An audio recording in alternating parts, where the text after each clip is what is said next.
में इस वर्ष करीब 26 मामले दर्ज हुए हैं 363 आईपीसी के, जिसमें गुम बालक बालिकाओं की रिपोर्ट आई है, जिसमें से अभी तक पुलिस ने 24 बालक बालिकाओं को बरामद कर लिया है। इसमें जिस तरीके के जो मामले आते हैं, बच्चे घर से भाग जाते हैं, छोटे बच्चे हैं जो किशोर हैं, तो उसमें क्या मुख्य कारण सामने आया है? तो जिस तरीके से 152 में 117 लड़कियां बता रहे, बालिकाएं की संख्या सबसे ज़्यादा है, तो क्या मानते हैं इसके पीछे सबसे बड़ा कारण क्या है? दुर्ग पुलिस न केवल अपराधियों पर नकेल कसने में नंबर 1 है, बल्कि परिवारों में खुशियाँ लौटाने में भी नंबर 1 है। मैं बात कर रही हूँ ऑपरेशन मुस्कान की, और ये ऑपरेशन मुस्कान जनवरी से नवंबर तक जो चला है उसमें 152 घर की खुशियाँ लौटी है। और ये जो आंकड़ा है पुलिस विभाग ने जारी किया, और इसमें सबसे टॉप पर है सुपेला थाना, जिसमें 24 से ज़्यादा जो बच्चे हैं ढूंढ करके सुपेला पुलिस ने ढूंढ निकाले हैं। और ये इस पूरे मामले की अगर तह तक जाए तो ये ऐसे बच्चे थे कि जो घर में पेरेंट्स की डांट, तो कुछ बहकावे में, तो कुछ बाहर की दुनिया देखने के लिए घर से भागे थे, लेकिन उन्हें चंद घंटों में ढूंढकर पुलिस ने लेके आया और परिवारों को सौंपा।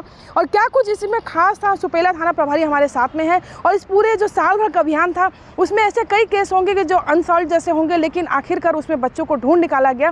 क्या कुछ है हम जानते हैं सर से। भैया, कितने आपके यहाँ पे 11 महीने में केस आए और कितने आपने सॉल्व कर लिए? अभी तक सुपेला थाने में इस वर्ष करीब 26 मामले दर्ज हुए हैं 363 आईपीसी के, जिसमें गुम बालक बालिकाओं की रिपोर्ट आई है, जिसमें से अभी तक पुलिस ने 24 बालक बालिकाओं को बरामद कर लिया है सकुशल। तो इसमें जिस तरीके के जो मामले आते हैं, बच्चे घर से भाग जाते हैं, छोटे बच्चे हैं जो किशोर हैं, तो उसमें क्या मुख्य कारण सामने आया है? इसमें मैम अलग अलग तरह के कारण सामने आते हैं। जैसे कुछ बालिकाएं होती हैं जो किसी लड़के के प्रेम जाल में फंसकर उसके बहकावे पर चली जाती हैं। कुछ जो बच्चे होते हैं वो घर से डांट पड़ जाती है तो घर से निकल जाते हैं। कुछ बालिकाएं भी ऐसे हमने बरामद की है जिन्होंने बाद में पूछताछ में बताया कि घर में मम्मी ने डांट दिया तो घर से निकल गए। और एक तो स्पेशल केस आया था जिसमें बच्चा मूक बधिर था, वो भी घर से निकल गया था क्योंकि उसको शायद वो आगे कहीं निकला और घर का रास्ता भटक गया।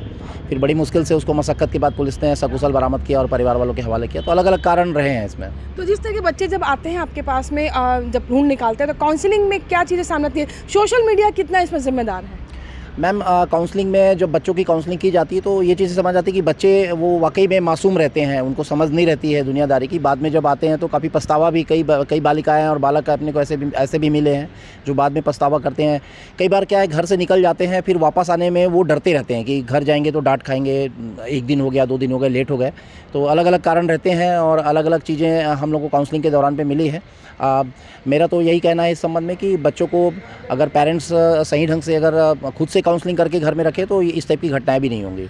जिस तरीके से आपके थाने में बालिकाओं की संख्या सबसे ज़्यादा थी ढूंढ निकालने में, तो बालिकाओं का जिस तरह बताया बहकावे में आ जाते हैं, तो खासकर जो 15-16 साल की लड़कियां हैं, तो उनके जो सोशल मीडिया कितना प्रभाव है और आसपास के माहौल का कितना अंतर है? ये तो स्पष्ट रूप से सोशल मीडिया का प्रभाव सभी वर्ग के लोगों पे देखने को मिल रहा है। जो जिन बालिकाओं की आप बात कर रही हैं उसमें निश्चित रूप से सोशल मीडिया बहुत बड़ा रोल अदा कर रहा है उनके जो ये मिसिंग होने पर, क्योंकि ज़्यादातर लड़कियां जो थी मिसिंग हुई थी वो मोबाइल यूज़ करती थी, सोशल मीडिया पे कॉन्टेक्ट पे रहती थी लोगों के, और कॉन्टेक्ट में आने के कारण पे बहकावे में भी आती थी।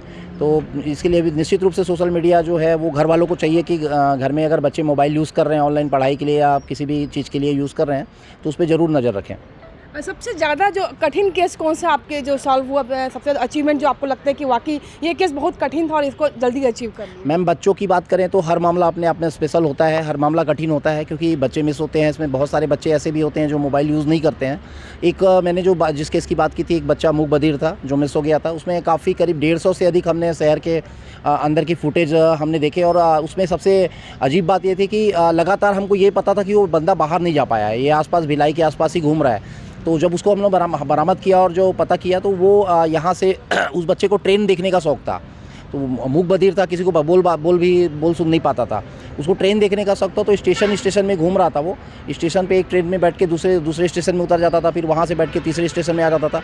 तो काफ़ी मशक्क़त के बाद उसको उसके बाद 3 दिन में पब्लिक की मदद से हमने उसको बरामद किया था बच्चे को। तो वो केस अपने आप में एक स्पेशल केस था। इसी तरीके से अभी जो लास्ट एक केस हमने बरामद किया उसमें बच्ची जो थी वो घर से गायब हुई थी और गायब होने के बाद पे मोबाइल को बंद कर दी थी। उसका लास्ट लोकेशन जो दिख रहा था रेलवे ट्रैक पे दिख रहा था। उससे हमने अंदाज़ लगाया कि वो निश्चित रूप से स्टेशन में बैठ के किसी ट्रेन से निकल गई है। एक गेसिंग के आधार पे हमने गेस किया कि सारनाथ एक्सप्रेस का उस टाइम पे टाइम है। हमने उसको ट्रेस किया और ट्रेस करते करते फाइनली बच्ची को लगातार 36 घंटों की मशक्क़त के बाद में बच्ची को हमने बनारस से सकुशल बरामद कर लिया। तो ये केस अपने आप में अलग केस था। जब परिवारों में खुशियाँ ऐसे लौटती हैं तो क्या रिएक्शन होता है पेरेंट्स का? ये तो निश्चित रूप से परिवार वाले बहुत ही, क्योंकि बच्चे हैं, सभी के घर के बच्चे घर के लिए प्यारे होते हैं, तो बहुत अच्छा उसमें पुलिस का एक अच्छा इमेज सामने आता है। ऑपरेशन मुस्कान अपने आप में एक बहुत पुलिस की महत्वाकांक्षी योजना और बहुत अच्छी योजना है, जिससे कई लोगों को खुशियाँ पुलिस ने वापस किया है, लौटाई है उनके। जी हाँ, ऑपरेशन मुस्कान है कई लोगों की खुशियाँ लौटा रहा है और आगे भी जिस तरीके से यहाँ पर बच्चों की मिसिंग होती है तो खासकर ऑपरेशन मुस्कान के जरिए विशेष फोकस करके उन बच्चों को ढूंढने की सबसे पहले प्रयास किया जाता है। और कुछ क्या खास है, हम आइए जानते हैं एडिशनल एसपी अभिषेक झा से। ऑपरेशन मुस्कान के तहत दुर्ग पुलिस ने अपना एक संवेदनशील चेहरा दिखाया है और इसके तहत 152 जो बच्चों को खोज निकाला। लेकिन इस पूरे जो अभियान है, ऑपरेशन मुस्कान का जो अभियान है, कॉन्सेप्ट है, उसमें दुर्ग पुलिस किस तरीके से काम करती है, हम एडिशनल एसपी झा से जानते हैं। सर, किस तरीके से जो अभियान है लगातार आप लोग इसमें अचीवमेंट मिलता है और एक संवेदनशील चेहरा पुलिस का सामने आता है? पुलिस का काम तो वैसे अपराधों की रोकथाम और अपराध हुआ तो उसको डिटेक्ट करके मुलजिमों को पकड़ना होता है, बट कुछ प्रकरण ऐसे होते हैं जो खास करके जो छोटे बच्चों से संबंधित हैं, जो 363 आईपीसी के तहत आते हैं, अपहरण से संबंधित। तो उसमें पुलिस के द्वारा विशेष संवेदनशीलता दिखाई जाती है, क्योंकि एक बच्चा जो है माँ से दूर होता है, तो वो जो पीड़ा होती है उस पीड़ा से उसको मुक्ति दिलाने के लिए एक तरह से कार्य किया जाता है। तो अभी हमारे द्वारा जो है 35 बालक और 117 बालिकाएं हैं जिनको हमारे द्वारा खोज निकाला गया है दुर्ग पुलिस के द्वारा, और उनके परिवारों के पास उनको सुपुर्द किया गया है। कुछ मामले ऐसे थे जिनमें कि अपराध का घटना पाया गया, तो उसमें बाकायदा अपराध दर्ज करके आरोपियों को जेल के सरीकों के पीछे डाला भी गया है। तो जिस तरीके से 152 में 117 लड़कियां बता रहे, बालिकाओं की संख्या सबसे ज़्यादा है, तो क्या मानते हैं इसके पीछे सबसे बड़ा कारण क्या है? बालिकाओं का जो है रिपोर्ट भी ज़्यादा आता है, इस कारण से उनकी रिकवरी भी ज़्यादा है, और ज़्यादातर मामलों में जो है उनका जो वो पॉक्सो के तहत जो है मामले, उस कारण से भी इस मामले में संख्या ज़्यादा है। इस मामले में पुलिस जो है विशेष सतर्कता से काम करती है और उन लोगों की रिकवरी की जाती है। तो जो बालिकाओं की बात कही जाए तो कहीं बहकावे में भी आ जाती हैं, कई जगह वो घर के पेरेंट्स की डांट से भी आगे चली जाती हैं घर से निकल करके। तो आप दुर्ग पुलिस किस तरीके से बच्चों को समझाइश देना चाहेंगे? बीच में जो हमारे यहाँ जो रक्षा टीम है, इनके द्वारा भी जो कॉलेजों में और स्कूलों में इनके द्वारा कार्यक्रम किया जाता है, और जो बच्चों की जो नीड है उसके बारे में उनको बताया भी जाता है, और जो डिप्रेशन वगैरह से दूर रहने के बारे में भी सिखाया जाता है।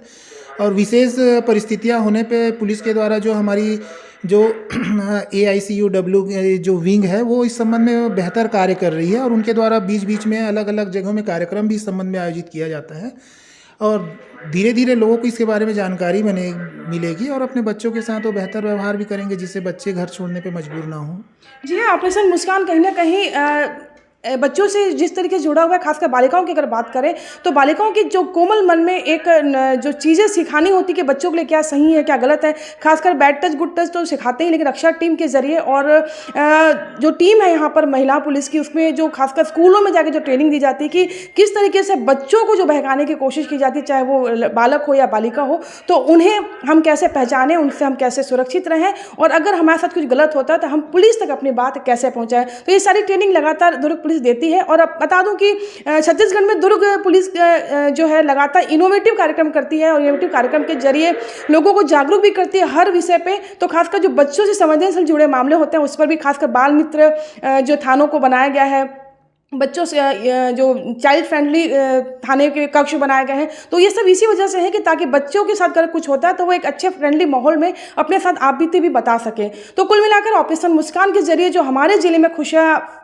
मिली है वापस उन परिवारों को जिनके बच्चे गुम हो गए थे, तो वो दुर्ग पुलिस की वजह से मिली है। कोमल धनेसर, IBC 24 भिलाई।